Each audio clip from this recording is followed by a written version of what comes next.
Hello, muraho neza, murakaza neza kuri sheni y'ubwiza, sheni y'abantu bakunda gusa neza. So amavuta uyu munsi nabateguriye kubereka bayita Mega White.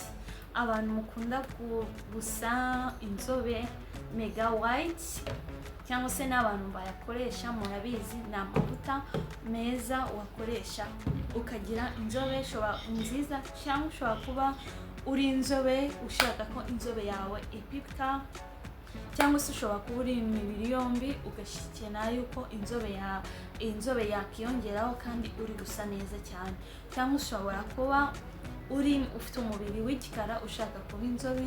Iyi Mega White ibigufashamo ugasa inzobe neza cyane, cyangwa se na nzobe atari ugupika cyane ariko inzobe iri gusamo neza cyane. Hari abantu baba ari inzobe ariko bakeneye no kongeramo kugira ngo base neza. So rero nkuko mubibona ngiye Mega White, ni lotion cyangwa se lotion yayo wakoresha.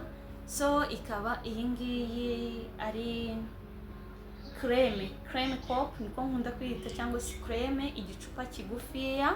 Ahantu mukunda kumwati igicupa kigufiya, igicupa kirekire. Igicupa kirekire rero mujye mugitandukanya, iyi ni lotion, igicupa kigufiya ikaba creme. So hakabaho n'iyi glycerine ni uku nguko ingana, muranyihanganira ntabwo nabashije kubereka tibe. Amavuta menshi ngenda kubereka abafite tibe na serum na face cream. Iyi nayo ifite serum, face cream, tibe kumwe n'isabune yo koga mu maso nayo iba ihari. So rero iyi ni glycerine, murabona ukuntu bingana. So hari isabune yo koga, shower gel, dore ngiyi shower gel wayoga mu gihe uri gukoresha aya mavuta ukaba ugasa neza cyane ahantu hose, uruhu rwawe rusa neza ahantu hose. So rero ndizera yuko Mega White abantu bayikunda, cyangwa se n'umuntu ushaka kuyisiga wayisiga. Ni amavuta ushobora kugura makeya bitewe n'aho uherereye, ntabwo ari amavuta ahenze cyane. Abantu bambwira ngo ukunda kutwereka amavuta ahenze, ariko oya, amavuta ntabwo ahenze. Ushobora kuba ufite ubushobozi bwo kugura iri cupa na glycerine, ntabwo byakubuza kwisiga Mega White. So ushobora kuba ufite ubushobozi bwo kwisiga ibi ngibi, wabyisiga ari bibiri nabyo nta kibazo. So ushobora kuba ufite ubushobozi bwo kugura seti yose, uhereye kuri lotion ukagenda kuri creme, ukagenda kuri glycerine, face cream, serum, tibe n'isabune na shower gel. It's okay, kugira bitewe n'umufuka wawe ukungana, nabyo wagura bitewe nuko ubishaka. Ariko ubushobozi ari bukeya uguramo iby'ibanze bya mbere, ibindi ukagenda ubipangira ukundi kuntu. Kandi ari ubwa mbere ugiye kuyisiga, nakugira inama buriya iyo ugiye kwisiga ikintu ari ubwa mbere, ntabwo wahita wihutira kwita ukoresha ibintu byose direct, no.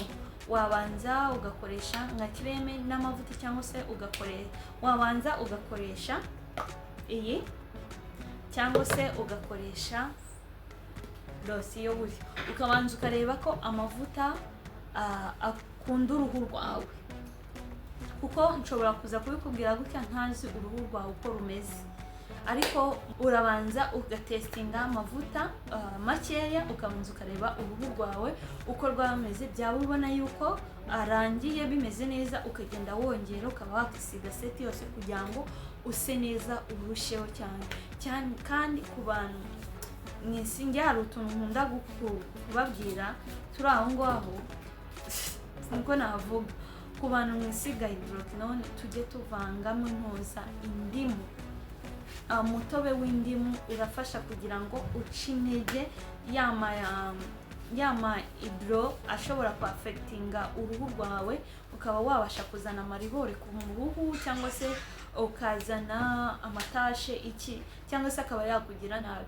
So rero nabonye indimu hari umushuti wanjye wakundaga kubikoresha akabimbwira, nanjye ndabigerageza mbona indimu ni sawa. So rero ni gukoresha amahidro wajya ubigenza gutyo.